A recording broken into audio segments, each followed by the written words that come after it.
Nawi sa barilan ang pag-aresto sa mag-asawang drug suspect sa Angono, Rizal. Tatlong iba pa ang naaresto sa operasyon. Lagi una ka sa balita ni EJ Gomez, exclusive.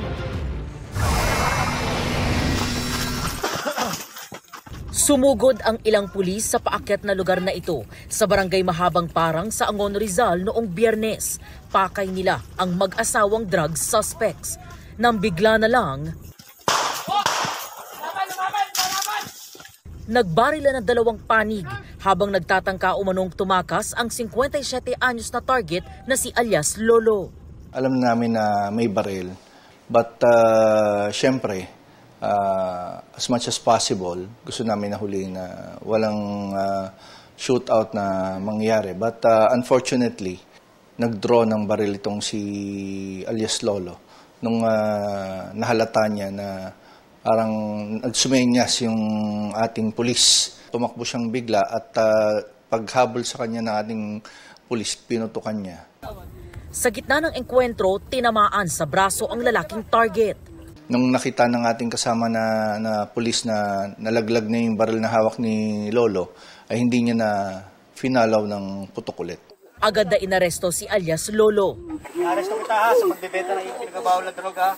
Na-recover ng pulisya ang 3 pakete ng hinihinalang shabu, gayon din ang isang 38 caliber na baril na ginamit daw ng suspect. Arestado rin ang 59 anyos na asawa ni alias Lolo na nahuli raw sa akto ng pulisya na nagbebenta ng droga sa 2 tao na mag-asawa rin. Nadakip din ang dalawa. May katransaksyon din si alias Lola ng pagbebenta ng illegal na droga na si alias Choi. Then kasama niya yung kanyang wife. Then yun ay nahuli rin natin. Then nandun din sa area si alias Kobe, yung kaibigan niya na kasama. No? Yun ay may baril din si alias Kobe.